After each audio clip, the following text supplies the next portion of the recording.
All right, everybody, welcome back. I think people are going to be trickling in. So I know many of you guys wanted a list of songs not to sing in the classroom from yesterday. So I'm going to go ahead and drop that into the chat. If you want that, it's in the chat. What else did you guys want me to drop into the chat? Just that. Okay, cool. Becca, are you back?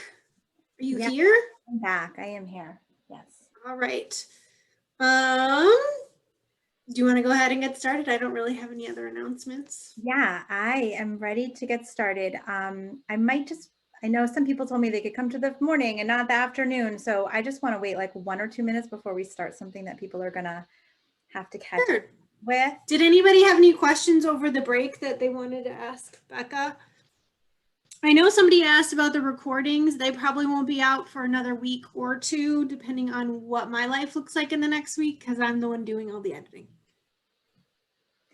And it's not Instagram, it's Twitter that I follow all these math people on. So I did find their like at whatever, and I'll put it in the chat later so that you guys can write it down. I do not know enough about how to like tell people online things. I only know how to like write things down on paper. Okay, well, I'm gonna share my screen again. And we're gonna make some map folded books. So for the map book, you need a piece of plain white paper, or doesn't matter what color paper it is. This is one where you're gonna have a sample. It's much easier to do. First, do your work and then fold your book. So in the classroom, I wouldn't recommend teaching this before they have something. So this is another prerequisite one where you could say the prerequisite for this lesson is that you have a beautiful piece of work that you want to fold up into a map. Go get me, and it's on a rectangular shaped piece of paper. Go bring it to me and I'll teach you how to do it, because once you fold it, it's hard to do. So we're going to start with hot dog fold.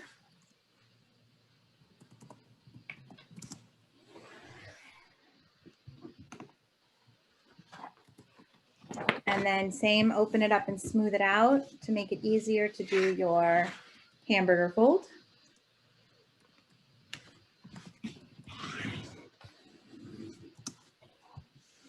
Okay, so when everyone's there, we're going to, on the folded edge, not the open edge. On the folded edge, we're going to fold this edge up to the crease in the middle.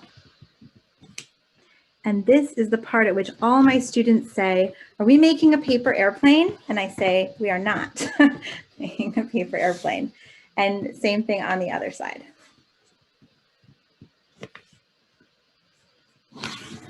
They don't have to exactly meet, but it's nice when they do. All right, we're gonna sharpen these creases as much as you can with your thumbnail, with your bone folder, with your ruler, whatever you can. And then we're going to flip it over and reverse both creases. So you don't want a new line. You want this exact same line going in the other direction. So just take your time so that that's what you get. I am in a 6 to 9 class, and I have done every single thing that I'm showing you today. I've done with my students. This is the hardest. This is the one that's hardest for them. So, and it's this part. It's this flipping in. So this is the trickiest part. So if your fold is well creased both ways, I don't know if there's a good way to show it, but basically you're going to hold it up upright, and then you have to get this crease here to go in. And it's going to close around it and then flatten out. So it's basically, we've just taken this thing that was out and we're just putting it in and then closing it. It's very origami. It's like you're making an origami frog, if you know how to do that. And we have to do it on both sides. So I'm going to do it. And then if anyone needs help or needs to watch it again, just unmute yourself and say it so that I don't go past anybody. Should the picture be on the inside or the outside at this point? Oh, the picture is on the inside. Okay. Becca, can you do it one more time, please? Yeah. Thank you. Yeah. Okay, so we started like this, and then I like to lift it up and kind of put my fingers inside and open this, and then just kind of squash this. I think it might be called a squash fold in origami, because you're kind of, you want to just open it. And then we're talking about folds. These outside folds are both mountain folds, and you're turning this center one from a mountain to a valley and then closing it around it. And you do have to, I always tell the kids, you're the boss of the paper. You're allowed to push it. You know, the paper does not have feelings. So you can kind of push it in. And so then on the inside, it's almost like the concertina book that we did. If it was a square, it would be very easy to do this with the popping motion that we did last time. But that's it. Is there anyone who's not on board at this point? Okay, so next we're going to take the short edge and fold it to the center crease. So you're making like a little house on the side. Like that. It doesn't matter which one. We're going to do 4 times the exact same thing. And then this crease that we just did, we need to reverse it. So what I like to do is teach the kids to lift this up and put it down on the other side. And then it's easier to reverse this crease. So now we're folding it from here back. So same thing, we just did it this way, and then we lifted this up and over, and we did it this way. And then, okay, this is the other tricky part. We're gonna do that same squash fold again. So I say lift it up like a shark fin, or lift it up like an airplane wing, or whatever you want to say. This comes kind of straight up, and then you're gonna stick your hands inside, and this part right here gets squash folded in, and we close it around it. And that's what you are left with. There's 4 flaps. So we have to do this exact same thing that we just did 3 more times. So here, I'm going to take this short edge, fold it into the center. This is, again, crease it well, crease it as well as you can, because when it's well creased, the paper wants to work with you. When it's not well creased, you really have to convince it. And then after you've reversed it, stick your thumb in and bring that down and close it around it. And then flip it over and do the exact same thing on the back.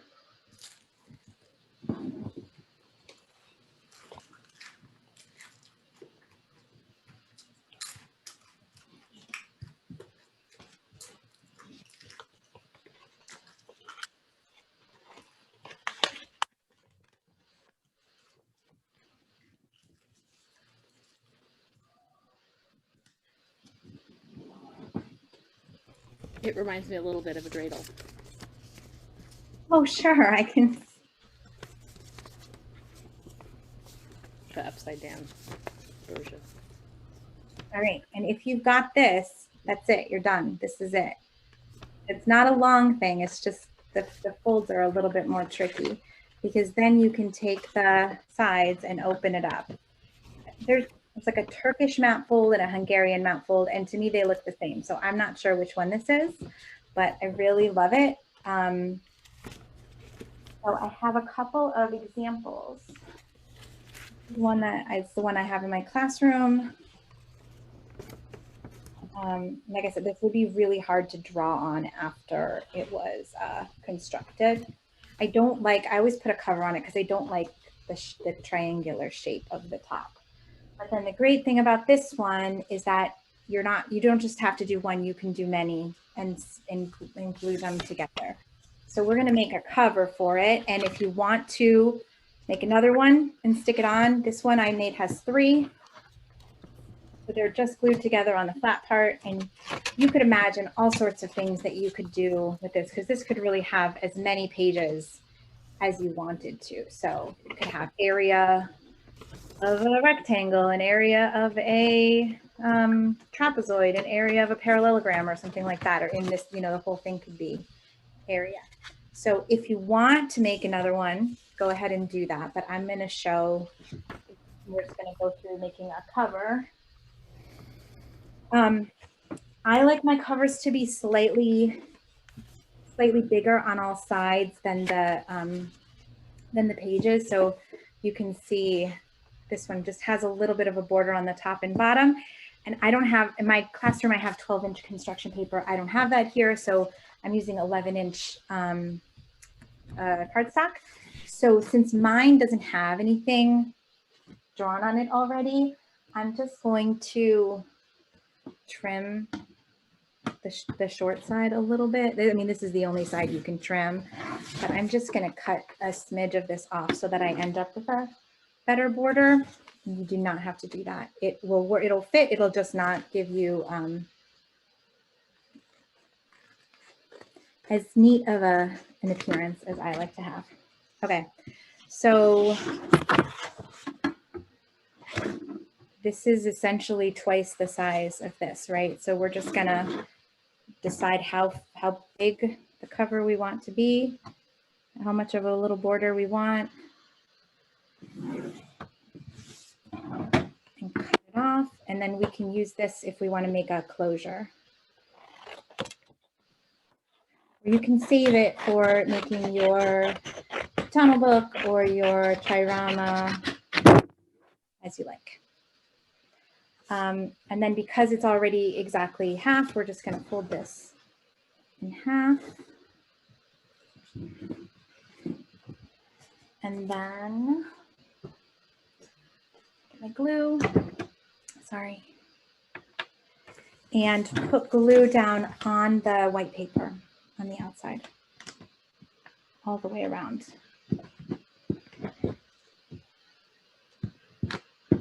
I was going to say, I know people didn't like the stickiness of the purple glue, but I do like purple glue with younger kids because you can see where you've put the glue. With white, it's a little harder to see. And I'm just going to put it, now this is the thing, you want it all the way up against the crease and then kind of centered everywhere else. And then if you were going to add another one, here's where you would just take another one and put it exactly on top of this one and just keep stacking till they're as tall as you want them to be. But if you're just doing one, just go ahead and put glue and then close it. And that's going to give you the best fit, is to close it down on the white thing and not, you know, try and do it a different way. And that's it. So there's your map folded book. You can open it up, you know, pretty far. If you put the center right in the crease, you can open it up to be pretty flat. But again, I wouldn't want to draw on this at this point. So you could do it before you put the cover on if you had to. This is another one where the kids will, my class, open it, and then if they open it too much, see like this, they'll get confused and come to me. So this is something that you could kind of point out to them before they leave you when you give the lesson, is like valley fold, mountain fold, valley fold, mountain fold, valley, mountain, valley, all the way across. And it's the same on the bottom. So if any of them are not doing what they're supposed to do, just make sure that they are alternating orientation, and then it should close no problem. But I also make the kids open it up and close it and practice doing that a bunch of times. So I hate for them to like get home with this cool thing and then not know how to show it to their parents. All right, so because it is a little bit poppy, you know, it'll settle over time if you put something heavy on it. But because it's a little bit exploding right now, I just made a quick band for it. So you could do a couple of things. You could, let's see, this is long enough where we could cut a strip, tape it together, and just slide a strip onto it.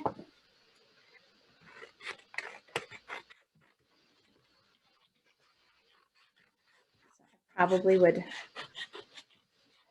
make my students use a ruler here, or I think it'd be fun to do it with like crazy scissors.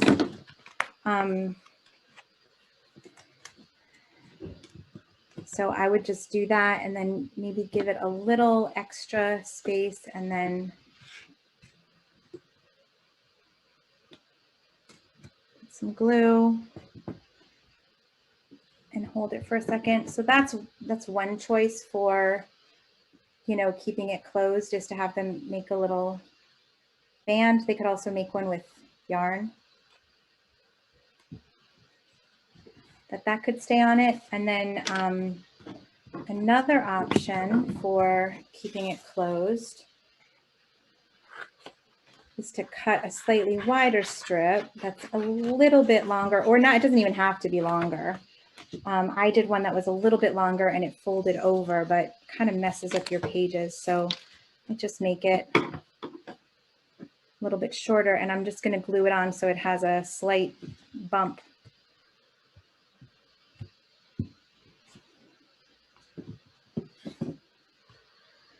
This would be good like in a different color, or decorate it with a pattern, with Zentangle, and then just cut another strip and bend it and glue it to the back, wherever you want it to be.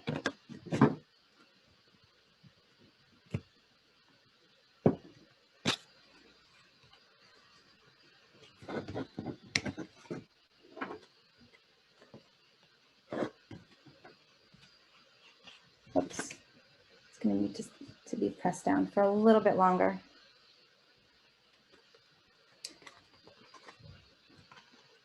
This was a kind of book that was suggested at the refresher course this year, to make a map folded book for the kids' outdoor explorations, and you could imagine all sorts of maps that they could draw. This year I tried to make them map the classroom by walking around it, and it was so funny.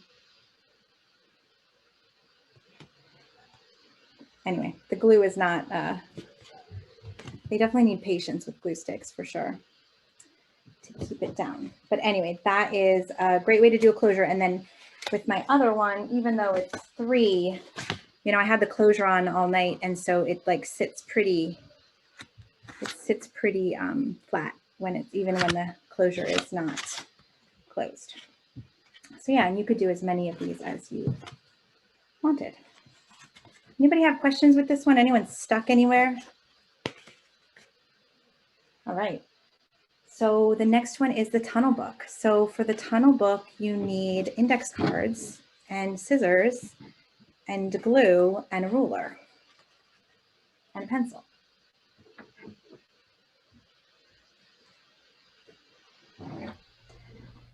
The first thing I do is make the sides. So it doesn't matter what size your index cards are, as long as they're all the same size. And you could cut cardstock paper. I think it's good for it to be thick. So we're going to go ahead and accordion this fold into 8 sections, accordion this card into 8 sections. So just like I said before, I don't want the kids doing this 4 times. It's too thick to do that. So I like to do the back and forth. Also, if I didn't say this before, it's much easier to fold on a table than it is to fold in the air. Often the kids will lift it up because they think they can, you know, they can like see it better to lift it up, but I don't find that that's helpful. So when you're here, you gotta like open it up, and I just think it's easier to individually fold every section. And then for this section here, you're gonna fold this to the center. Now, obviously this is better if you get index cards that don't have lines on them, but this is the lines will be the outside.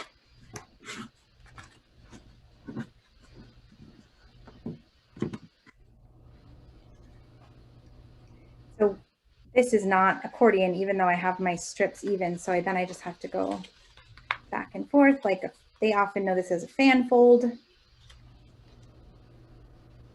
Make a fan. So you should have 8. Okay. And then you have to do that to 2 of them.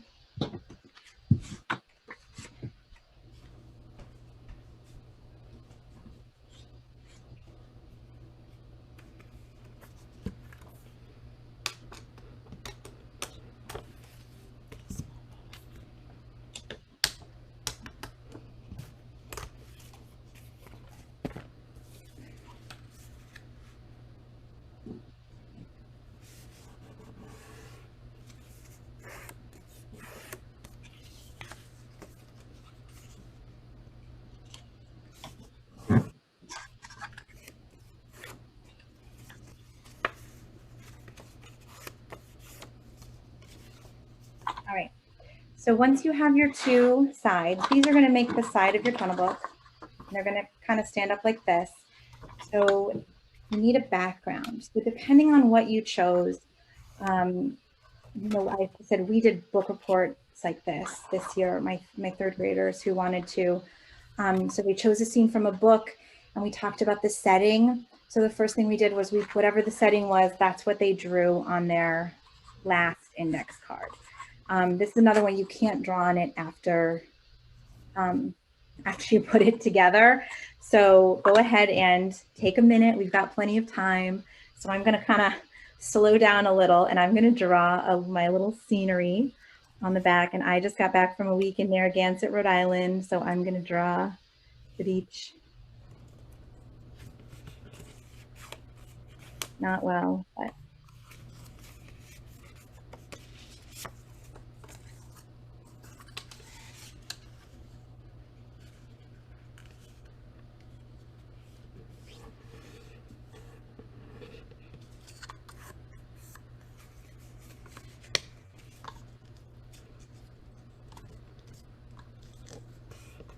Oops.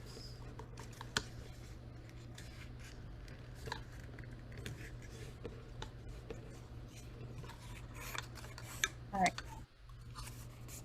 And then this is really important because we're putting glue on such small strips.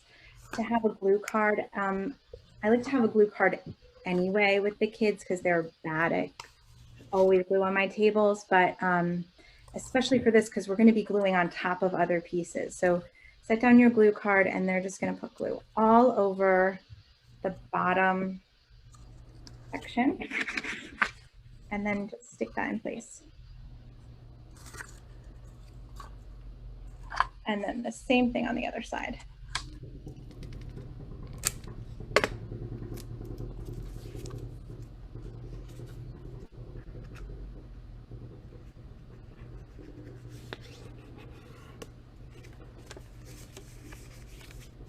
Okay, so we'll give that a minute to dry. And you can see how it's going to go. So every subsequent layer, you're going to fold this down and put it on. And we're always putting it on the top of the accordion thing, not the bottom. So I guess if you put it on the bottom, then you're always putting it on the bottom. But you have room for 3. So now the next step is the, like if this is the scenery or the setting, the background, the middle ground, and the foreground. So you just need to make a frame. And if you're using, I think these are 3 by 5 index cards, what you end up with is a 1.5 centimeter strip. So you want your frame to kind of match the width of these little folds. So I'm going to draw a 1.5 centimeter frame around it. And you only have to do that once because once you do one, you have a tracer that you can use to make the rest of them. And so this, in my class, we made one and then everybody used the same tracer. And then the tracer, it doesn't matter. You don't have to be careful. You can your lines all the way across. You could just have a tracer available, but for sure they should be able to measure 1.5 centimeters.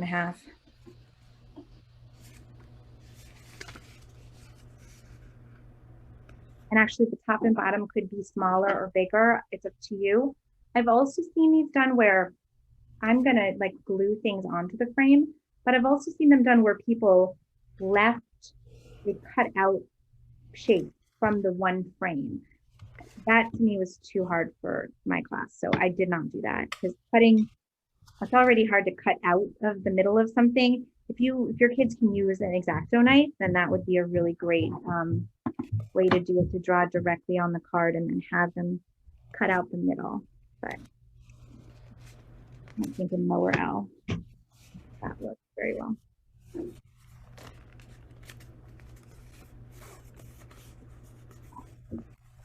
And it doesn't have to be a rectangle either. Like search on Pinterest for tunnel books and you'll see really beautiful ones made of circle, like with circle shapes cut out. All right, so once you have your frame, to me, the easiest way is to just fold it in half, make a cut, and then go ahead and cut it out. And you can do that for all of them. And if you just do a gentle bend, you don't really get a crease in the top.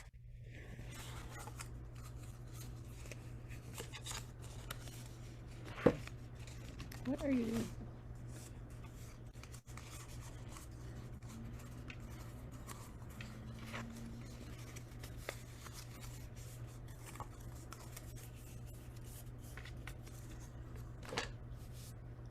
All right, so now that I have my tracer, I'm just going to go ahead and Ew. trace 3 and cut them out. And this is like, you know, I'm using plain white, but on the sample one, I think I had colored cards at my house, but you know, for sure, you can color these in. They don't all have to be white. You can color the sides. However, it looks beautiful. And then other ideas for this, I saw, because there's 3 layers, I saw a really beautiful one that was a haiku. And at the top of each of the layers, they wrote one line of the haiku, and then the illustrations inside represented that line. And then when you looked at it, you could read the haiku and see the illustration at the same time. So, and you could also do more index cards, like you can glue index cards together and have your tunnel book be even deeper, but I feel like you would run out of things, would overlap each other a lot if you did too many of those.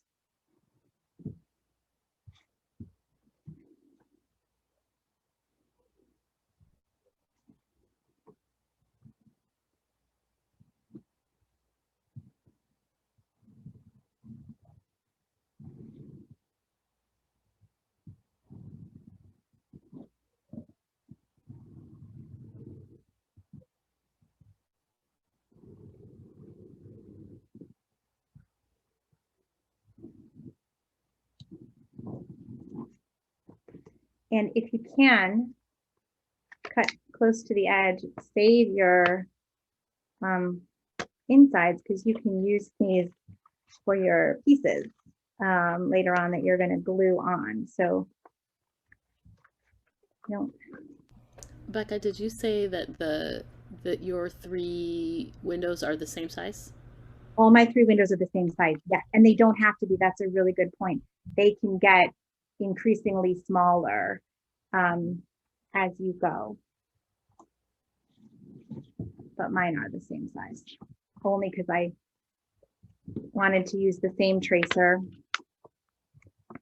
And actually, I just learned about tunnel books this year. So this is the first, this past year is the first year that my students have even made them.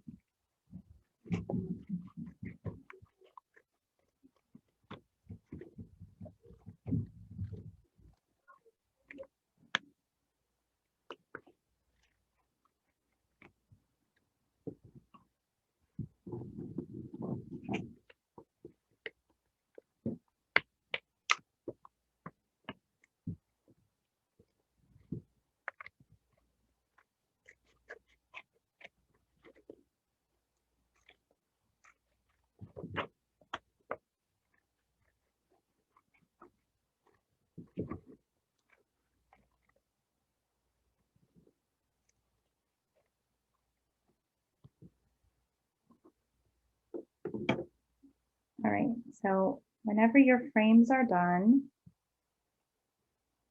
you're going to decide what you want to put in them. And you really want to think about the sides, the top, the bottom. They don't, you know, I think with our book reports, we said, I just remember the one, The Miserable Mill, with the Lemony Snicket. And she did the building and Count Olaf in the background. So we talked about who's the most important character. And in that one, it was Klaus. So we put him in the first one. We put the 2 sisters in the second one. And we put Count Olaf and like the building in the third one. So you can think about, you know, what's going to take the most prominence. That will be good to, you know, just discuss characters and stuff like that, or whatever it happens to be. So since mine is the beach, I'll probably put my kids in the front, and I'll probably put maybe an umbrella and a chair in the middle one, and in the back one I'll probably, well, maybe my nieces and nephews. Anyway, so now you just have fun. Just be a little meditative. I'm going to take a few minutes to do this and try and do it. I don't have colors, but and you don't have to glue them all. You know, you can reposition things and stuff like that. So.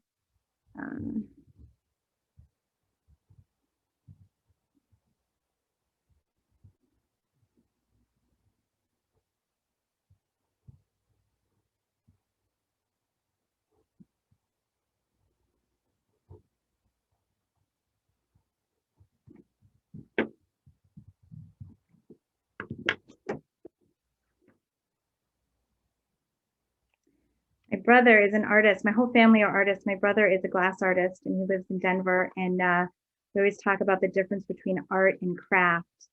And I always say I'm just very, very good at following directions. But when I have to come up with something on my own, I have a really hard time. So you can see, I love working with my hands, but my drawing skills are not the best. So I think that's going to be the first one. So I'm just going to stick her on like that.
So that's the front. Then in the other ones, I want to have things that are not going to block them. So I just have to that they're not going to block rather. So I just want to keep that in mind when I do my other ones, to like put something in the middle or put something coming from the top or something like that. Or maybe this one.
All right, so I have my layers done.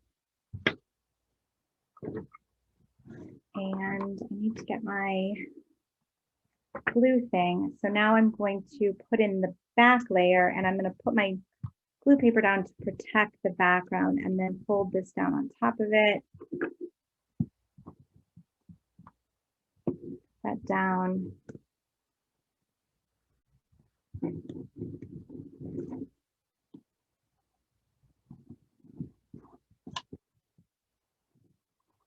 And then lift it up, and then just slide it over and do the same thing on the other side.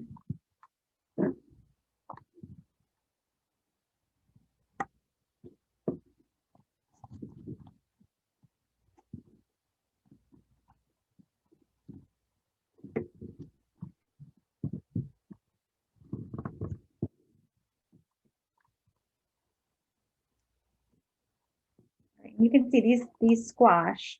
So then when we're going to put our second layer down, you can just squash that down, put your card again, fold down the next layer.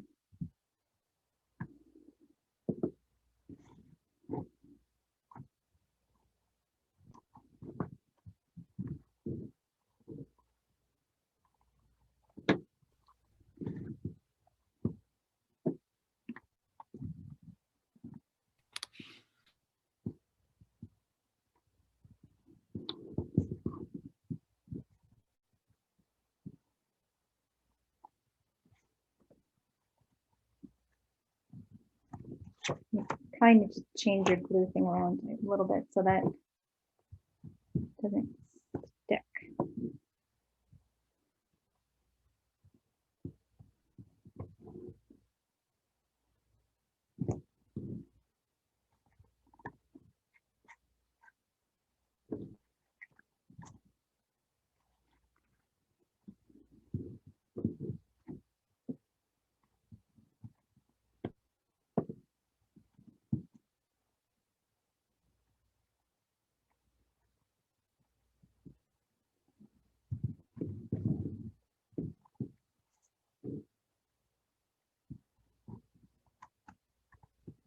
Sort of expand it a little bit. But so with the haiku one, they wrote the lines of the haiku up on the tops, and then you could see it from a certain angle and then not. So, all right, so that's it. So you can see it definitely has depth. Super fun, super tons of ways for the kids to be creative with this. Probably more of like a big work, right, than a follow-up work. Although for some things it certainly could be. And then if you wanted to add a cover, you could do a full, index card on each side, and it's almost like a theater, but I just did a half index card on each side.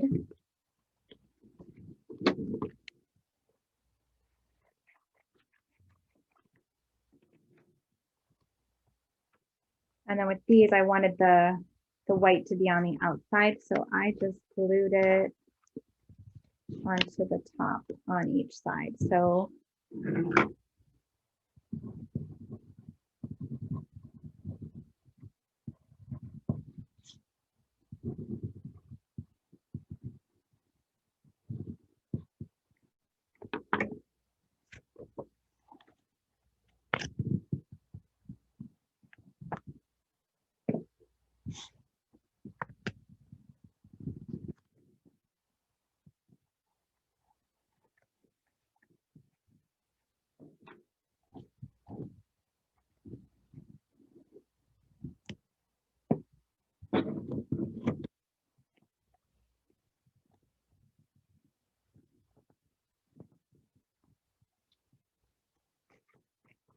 then it really is like a book because you can open it and see what's going on. So that's a tunnel book. You could imagine doing this much bigger, using cardstock for the pages, even using poster board, just making it quite big. You could imagine like a puppet show, doing this as the scenery, and then because you can stick a popsicle stick with puppets up inside of it, and you have your your background. So I don't know, put in the chat if you can think of other ways to use this, other lessons that this would be good for, or if anyone's already done these and what you've done them for. But again, I really like it because it allows for a lot of creativity, but then it also is flat. So it doesn't take up a ton of space in your classroom, and it uses things that you probably already have: glue and scissors and index cards. All right, does anyone have one that they want to show? I don't know if I was working really fast or really slow. Sure. Sharing. I have a sea scene with a rock and a wave and a gull. That's beautiful. I used colored note cards and I made like a sheep on some mountains. Wait, will you show it again? I couldn't see it. Can you see it? There's like a little sheep. Yes. There's And some the clouds cloud. in there. I love it. My artistry is not that great. I don't know if I can get this in here, but I did a food chain. So the sun is in the back, and then there's a leaf or branch, and then there's, I don't know if it's a turtle or a ladybug, because the art is not the greatest. But then as I was doing this, I always have my first years love, the Paleozoic, and I thought it would be really cool to have like, back be an image from one of the, Paleozoic landscapes, and then have subsequent like Paleozoic animals or something.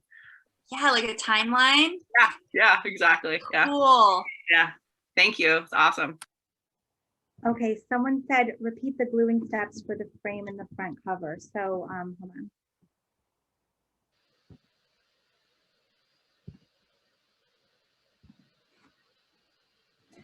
So for every flap on the side, so the side is just a little accordion. So all I did was I just used this to protect my scene and just laid it down and put glue there, and I put the cover on each side of the front flaps. This one's not even glued down that well. And the same for each frame. Matches, goes to one of the segments, little sections. So everyone just neatly fits into one of the little steps. So awesome.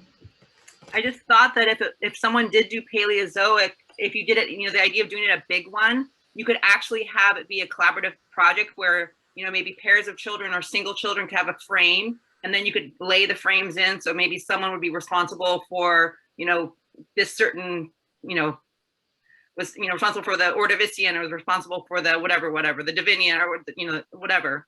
And then you could have like the frames fold into each other. It could be a collaborative project. So how exciting. Thank you. Okay, so I'm gonna jump into trioramas. Some of you probably have seen this already, and but they're fun to take our time with a little bit. So I'm going to use cardstock for mine. I just think it stands up better, but children have totally done this on just regular copy paper. And you have two choices for it. There's a triangular one, which I like a lot. It's very sturdy, and it's easy when you do the, to make your square. So the most important thing for a triorama is you have to start with a square. Doesn't work with a rectangle, has to be a square. But since I did the rectangular one already, I'm going to do the square one. So it doesn't matter how big your square is. You can use the inside of your flexagon if you want to make a really tiny one, or you can cut an 8.5 inch square like I'm going to do. It does not matter. We use booklet paper sometimes because it's our 5.5 inch booklet paper because it's already cut. I also, if a lot of kids are doing them, I buy 12 by 18 size construction paper. And they have those like kind of like the map, like where we keep our paper maps. I have one of those just for 12 by 18 construction paper. And that really nicely makes for 6 inch squares. So sometimes I'll just grab the paper cutter if there are a lot of them or doing a lot of them, 6-inch squares, sorry. Okay, so whether you're doing a triangle or a rectangle, a square, you're gonna fold it into fourths. So if you want yours to be square, you're gonna fold it into 4 squares. If you want yours to be a triangle, you're gonna fold it into 4 triangles. There's benefits to each one.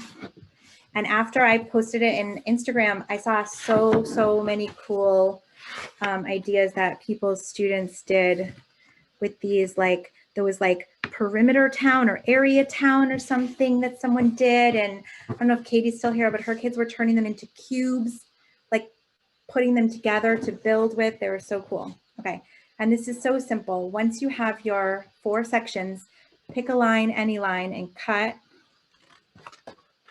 to the center and then stop. And then you're just going to twist it like that.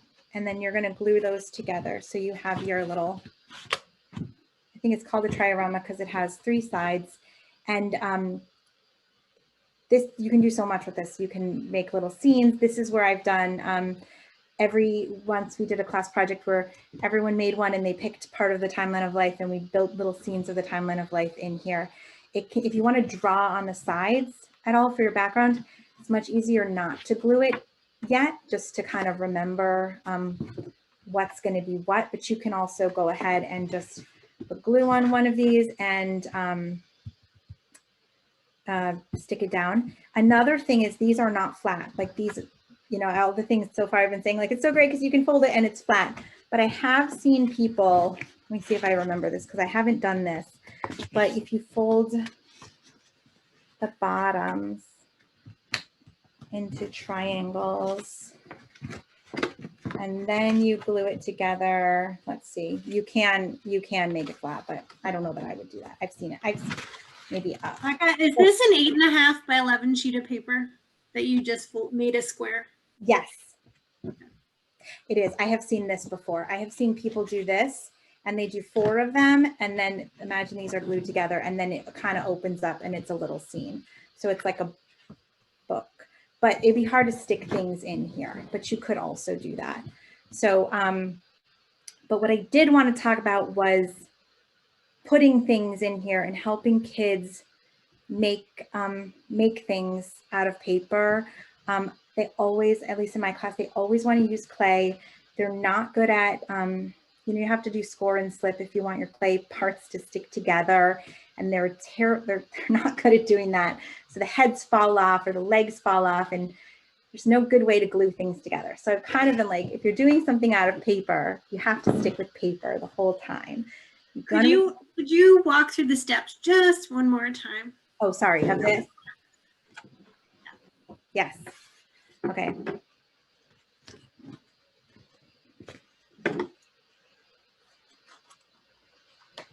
So you're going to make a mini one now? I'm going to make a mini one. Okay, so you have your square. You're going to fold it into fourths.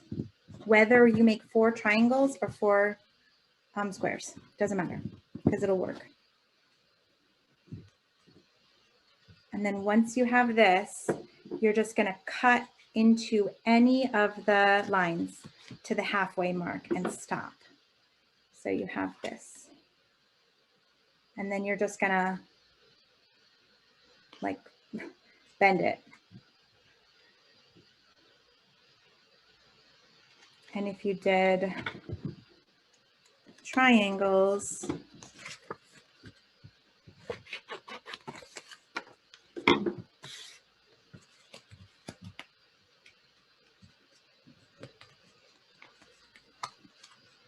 Well, you would say that the first step is really to cut any size sheet of paper into a square, right?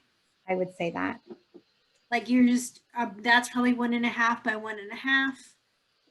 And then your big whole sheet was probably what? This is 8.5 by 8.5. Oh, okay. And this is 1.5 by 1.5. 2.5 inches. And then this is the triangular one. So it's cute. I mean, you could see ways to do either one. Now, the nice thing about this is if you do a tiny one, or even the 5.5, the booklet paper size ones, they can make 4 and stick them back to back to back to back. and you get this like nice little, so I had some girls doing parrots this year. And so they made 4 of these, and then they each made like a branch and drew the parrot and stuck it on the branch, and then they put them side to side. And then I wish I had been more thoughtful to make like a PowerPoint of different examples of these, but we put the parrot, that's not big enough. You can just do another week of takeover. Okay. My Regina. were so happy. Every time they were like, is my thing going to be on Instagram? And they don't know. I mean, hopefully they don't know what Instagram is, but they were so excited. We can make it happen. So we just made little tabs and we glued them to the bottom like that. I mean, they were all different. I can't recall off the top of my head the 4 different kinds of parrots that they did. And then we just had a branch coming out and they stuck the parrots on. So then it was like a whole cool little scene. And then and it was great because one of my boys did it with dinosaurs, and he did one, and I was like, well, what about this? What habitat would a blah, blah, blah dinosaur live in? And then he had to go do that one. So then once we had 2, it was really easy to do 4, you know, to make him excited to do 4. So there's a few ways to stick paper onto paper. And if you look on Pinterest, again, I'm sorry I didn't put this in advance, but if you just, there's like on Pinterest, you can find a guide to attaching paper to paper. And there's so many different ways. But the ways that I like to do are every time someone draws an animal that they want to put into a diorama, the first thing I tell them is put your animal on a box or put your person on a box. So like I make them draw a little box, and then they have to draw the person standing on the box, because then you got to cut out the box with the person, and then you automatically have your little tab to fold down to glue in to your triorama. So the box does disappear, but then you have somewhere to put your, glue right there. And then when you stick your person down, it'll stand up. We also, so this works the animals, if the animal's standing on a large box and the box needs to be long enough for all 4 of the animal's legs or something like that. And for this one with the grass, I just cut the tab, like the grass is all on a box. And then I cut, just like I cut this into many little strips, I cut the tab into probably 10 strips so that I could curve it and be able to glue it in. So that's like sticking, you know, flat things down, something that's easy to, it's already 2-dimensional and you just need to stick something 2-dimensional down. If it's coming off of the wall, like in the ocean, it's really fun to do like a jellyfish or something that's coming off of the side of the triorama. And then we always just make a little accordion. In this one, it doesn't matter the size that we can stick our, so I could glue my little person to the front of this accordion and then stick it in place so it looks like it's coming out of that. And then the last thing that I wanted to show was like with something round. So I'm going to use a thinner paper.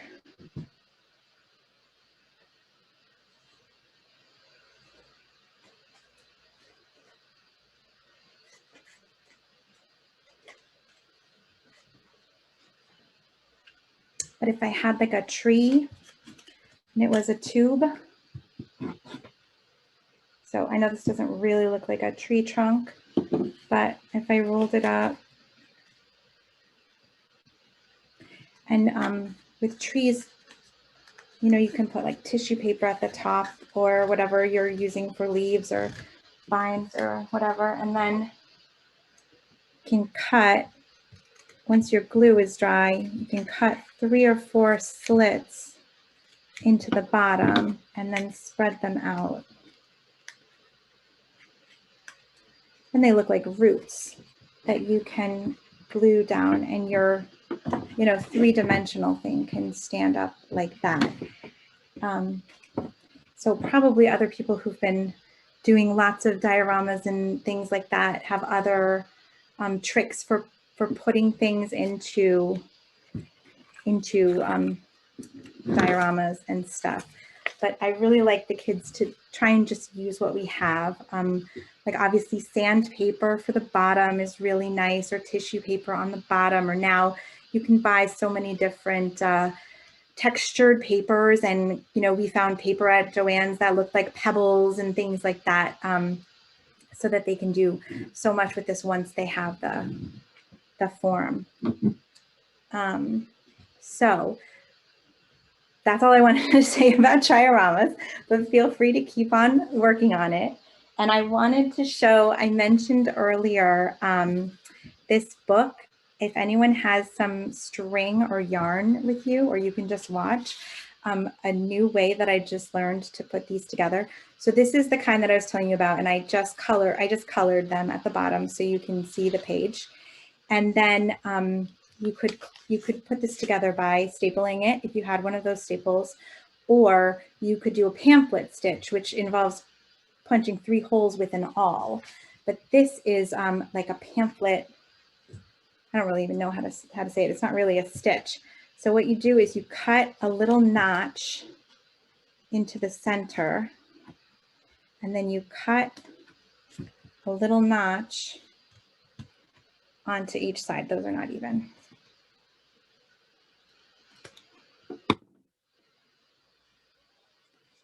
So you have that almost like a snowflake. And then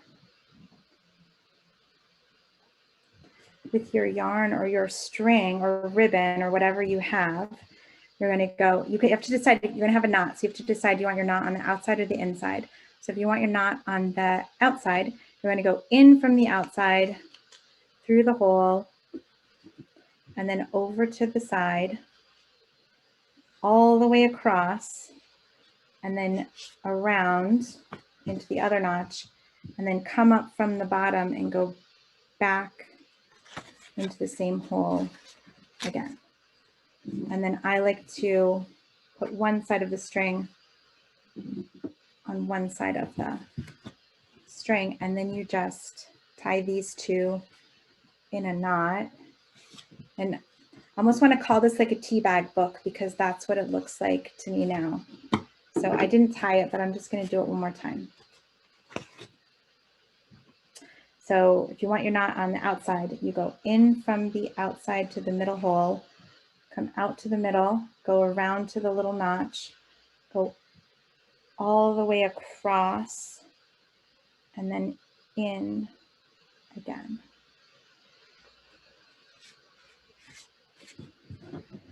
And then when you look at this, I have one side on one side of this string and the other one on the other side of this string, and then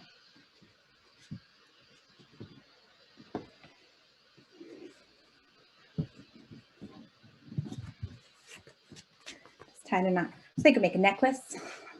They could have their little book that hangs, or you can just trim it off.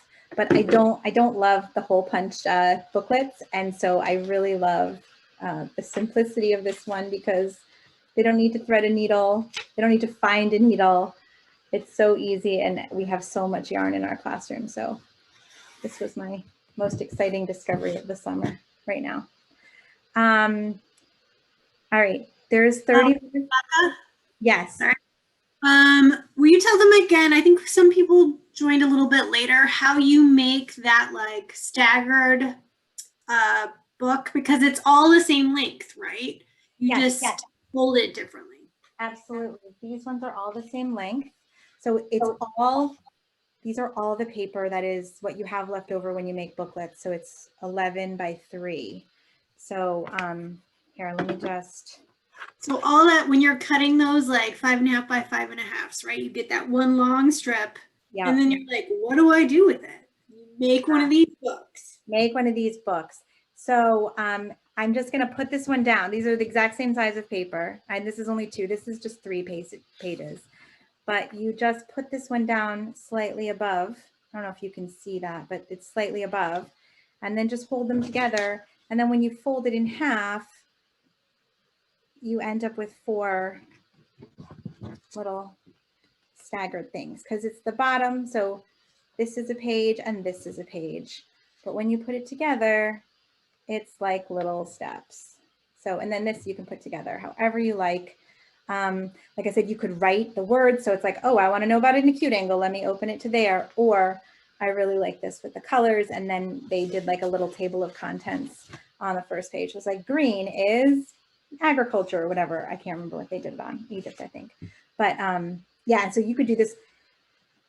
The only risk you run with this one is the more pages you have, the shorter the top one gets. So your pages are very different sizes, right? Because that page is much bigger. And these ones are barely staggered, but even still. And then we have some questions about the knot. Yes. And like, I have, and you would encourage tying a bow as well, right? Oh yeah, a bow would be perfect. Yes. A bow is great. This is just I don't even know the name of this knot. It's just the knot that you tie when you tie anything. I don't know. Just that. And then I did a double knot so it didn't come out. Overhand knot, maybe it's called. That's it. But you could do any kind, you could do any kind of knot here.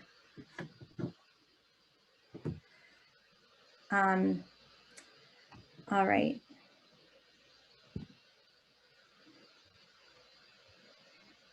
Half hitch, thank you. Would you be able to show how you threaded it? I finally found some thread. Oh, Could you sure. show that one more time? Yeah.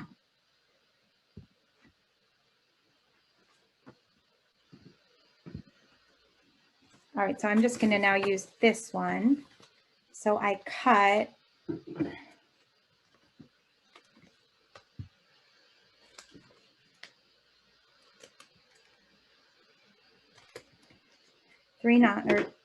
two notches, and then open it up like that. And you would, if you had a lot of pages, I would probably paper clip this or binder clip these together. And then this is maybe not going to be enough string. So, but you can have your knot on the inside or the outside. So wherever you want your knot to be, that's where you start from. So if I want my knot on the outside, I'm going to start from the outside and go into the middle.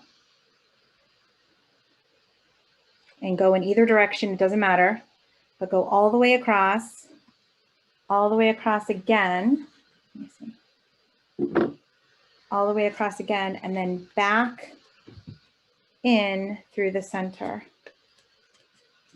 like that. I don't know if that is helpful, and then tie it. I'll do it again. So I'll show you going from the inside. So if you wanted your knot to be on the inside and you were using like embroidery floss, probably not yarn, you'd go out through the middle, hold that in place, and then come across, go all the way across to the second notch, and then come around the top and go back in through the center hole.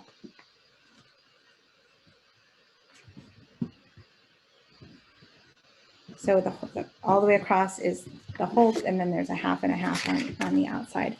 And then just tie it. That's it. So it's pretty with the knot on the inside too. Could like hang it on a tack or something like that. It'd be a good like calendar or something, as I'm thinking of it.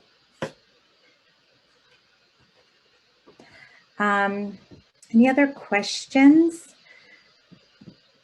I have one. Oh, how I folded it to be staggered.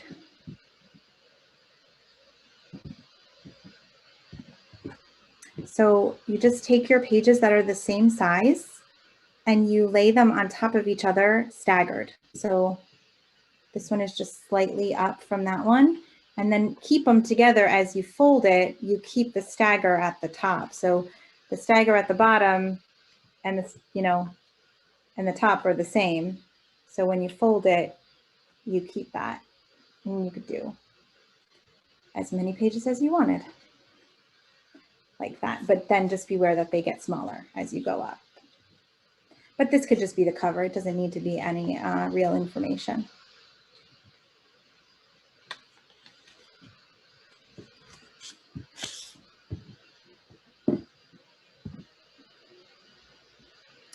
All right, I am happy to, I have one other thing that I was thinking of doing, but I just learned it. I haven't practiced it in my classroom at all, but it is cool.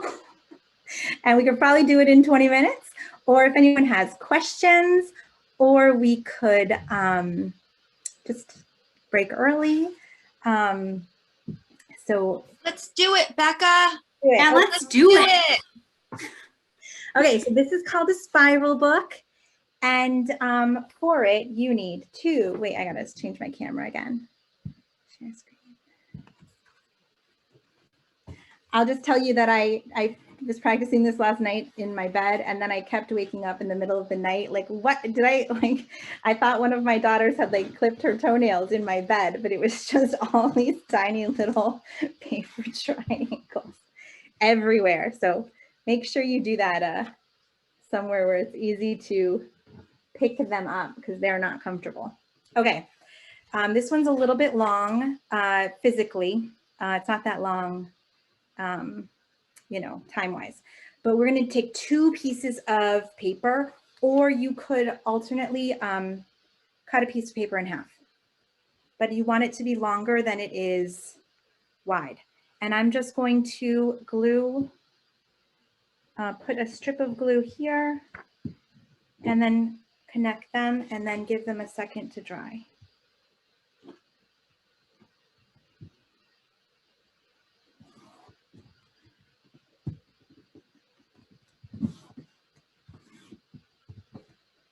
All right, so I have my very long piece of paper, and now I have to fold it into an accordion as many times as I am able. I think it's going to be 8. Whoops.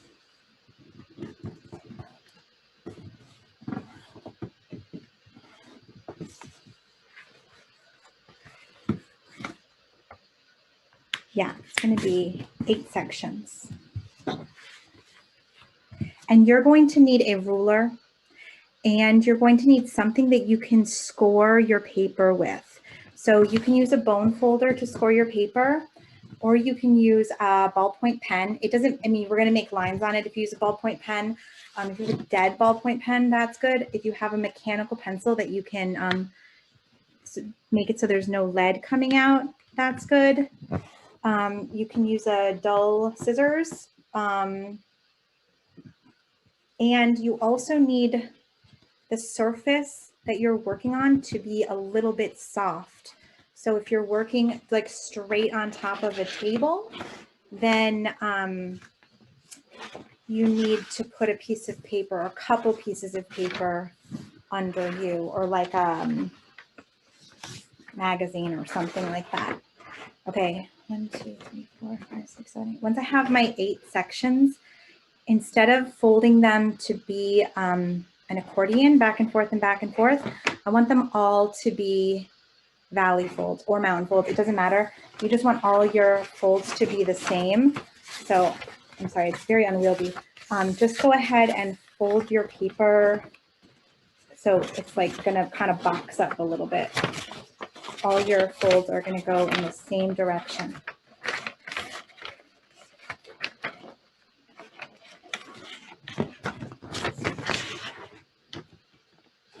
Okay.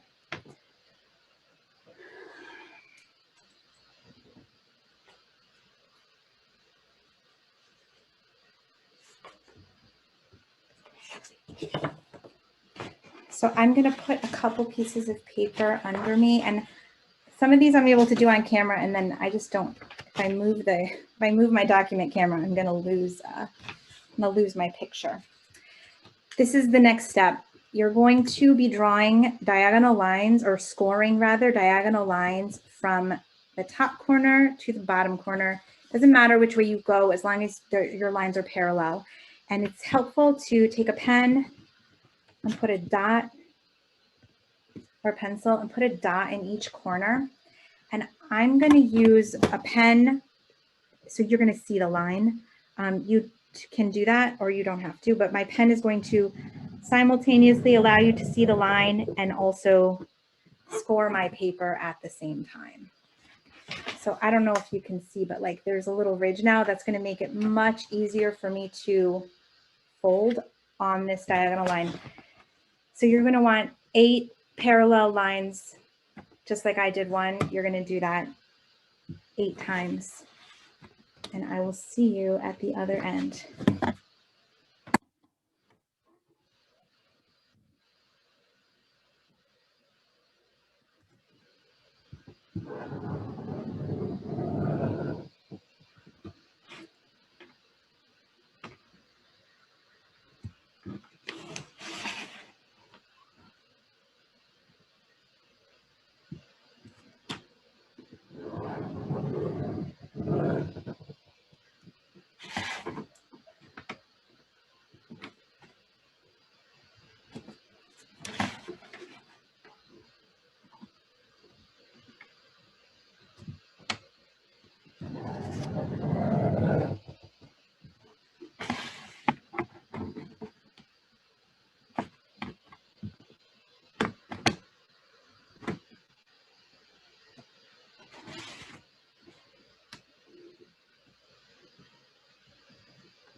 Okay, if you're still finishing the lines, no worries, because the next step is going to also take a few minutes.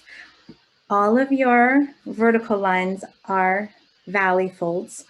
All of your oblique lines now are going to be mountain folds. So use the score, go slow, take your time, but you're just going to fold a mountain fold out of every score line that you just did.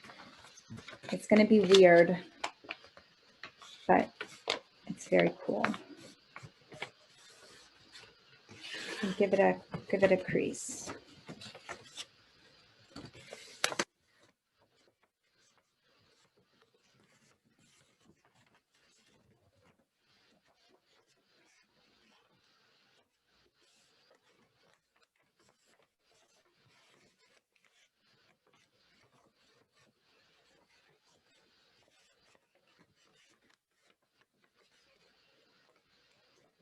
Scoring is really helpful, even if you're doing construction paper can be really hard to fold against the grain. So if you have to do that, scoring it first makes so much difference. If you ever have to fold like oak tag or thin cardboard, scoring it is so helpful. I remade the little cardboard folders for my like land forms and water forms material, and I made it out of oak tag cardboard, and it was so helpful to score it first. All right, so once you have this crazy thing, you're just gonna start folding it back and forth on the lines that you just made.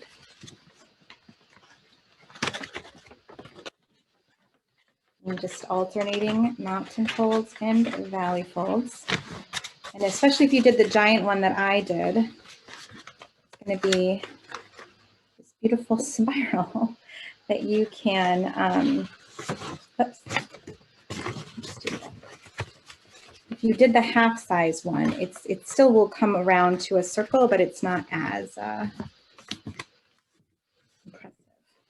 Becca, if I just finished the lines, can you repeat just the last part after the lines? If you just finish the lines, all of your all of your vertical folds are valley folds. So you're gonna fold on all your lines that you drew in a mountain fold.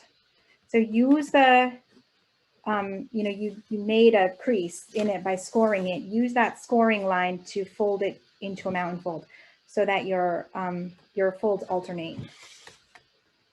Got it. Thank you. And then you can just kind of lift this up and tuck it under. Give it a crease. And then it can like stand up into this. I don't know if you can see how cool this is. This cool 3-dimensional spiral thing. So this was called a spiral book. I can imagine this being like a neat way to do a timeline. I saw one where on one side of the diagonal line, so she wrote all these dates on this part, and then she wrote like what happened or drew pictures on the top segment. Now, when you go to put it back together, you just have to remember to keep your mountain, valley, mountain, valley, mountain, valley all the way around. Becca, did you say how many sections to create? I feel like I probably made too many. 8. Just 8, okay. Is it working? Yes, it folded more than a circle though, so I was... Oh, and then I just tucked it under, so it is a little bit more than a circle. Okay, cool. That is really, really, really, really cool. This was in the math art thing, and I have the, I can put them in, the, whatever they're called, screen names for the woman who taught this. And she did it actually as a lesson on functions. And so we practiced with making the, these segments that we drew our diagonal lines down, they were all tall, skinny rectangles. But if you do them as squares, so it's more like X equals Y, it was like a different thing. And we did this in like several different ways, but it's on a video somewhere. So anybody who, I'll try and link to it. That's neat.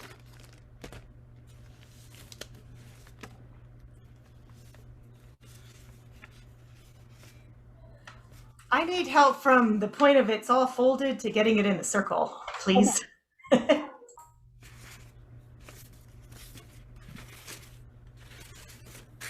So it's all folded and you have your mountain and your valley. And so you're just gonna make it do that. So if this is a mountain and this is a valley and this is a mountain, and you just kind of squish it together as you really emphasize these folds. It's going to look a little like a nautilus.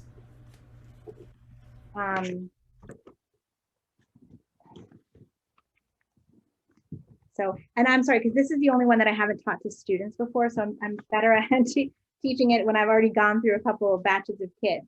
But if this is my mountain and this is my valley, and I just keep going around and around, and it is big, it's a little unwieldy. So if this one is troublesome and you want to try it again, try cutting a piece of 8.5 by 11 paper in half. So you have like a 4.25 by 5.5 strip of paper. That's wrong, but whatever. That like fold it, cut it in half. So you have it just start with a long thin strip of paper that's smaller than this one, and it will be a little bit easier to manage. Because even this one, once you take it out, it is like crazy. It is crazy. So you have to kind of force it. Becca, can you talk about what I was so amazed with this creation that I was immediately posting it on Instagram. Can you talk about how you would use this? Well, so that's a good question. I don't really know yet. I think a timeline would be cool. I think it would be a cool timeline. I think it would be a cool, just like art project, like how this, could you see like a mandala type thing that as you pull this up, it gets smaller and smaller and you see less and less of it. And if you glued it here, I mean, it's just a very cool paper sculpture at that point. So I don't have a use for it yet. I just really like it. So I'm hoping that by putting it out there, we'll see some really cool things with it. But if you do manage to get this and you just overlap the last two,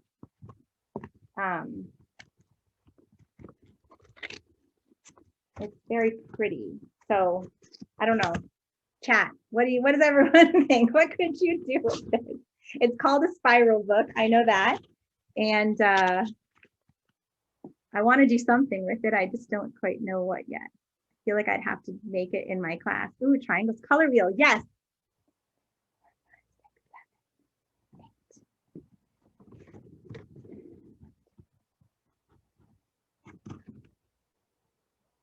Six, seven. When you undo it, if you overlap it and stick it together, you have 7. I guess you could overlap 2 and you have 6.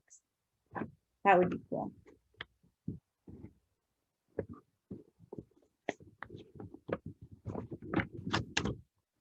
Well, that one was really fun. I've never seen this before. It's new to me. I feel like there's something with like you could do like different little strips and tuck them in the folds, you know, so they'd be sticking out. Oh yeah. Like if you had I know. like flaps, right? Yeah. You could use it as a noun book, right? Because they're all triangles like the noun. Could you use it for classification where you started, you know, where you have to go all the way down to species? So each one, you know, the species would be like at the very end, but then you'd have to go all the way through until you got to the kingdom or something. Maybe there's too many, but I don't know. Or powers of numbers, right? Oh, yeah, nice. Yeah, powers of.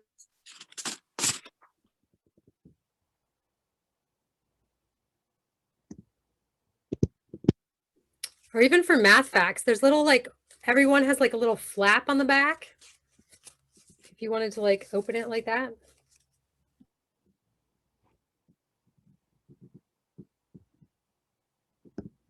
I just put in the chat, Paula Krieg is the first one. She actually taught the little workshop on making these spiral books. And I know that it's posted on it. The next one, City, is the person who organized the Zoom math art workshops. And this other guy, Mark Kircher, is just super awesome. And he posts really cool math art things all the time. So I recommend following all those people for different ideas. That Paula Krieg, it's Beardell Krieg. I'll put it in the other Paula Krieg is just a bunch of pasta pictures on Instagram. Oh, no, this is Twitter. Sorry. I hope I wrote it down, but that's okay. I'll put it in the chat too. And she has a blog and she does other bookmaking things that are really, and she's actually the same woman where I got the idea for the yarn thing that I just showed. So she's an awesome person to follow.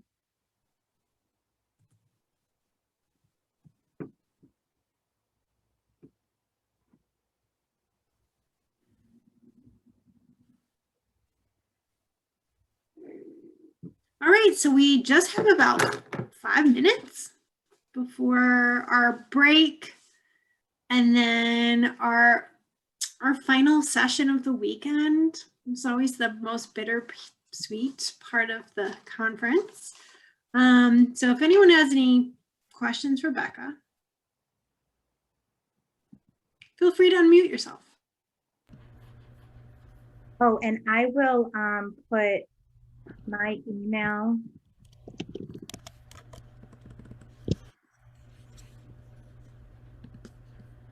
If you have any questions or are confused, I also wanted to say, I don't know if I said this before, I just thought about saying it. The advertisement for this was all these Japanese stab binding picture. It was a picture of like a lot of books made with Japanese stab binding.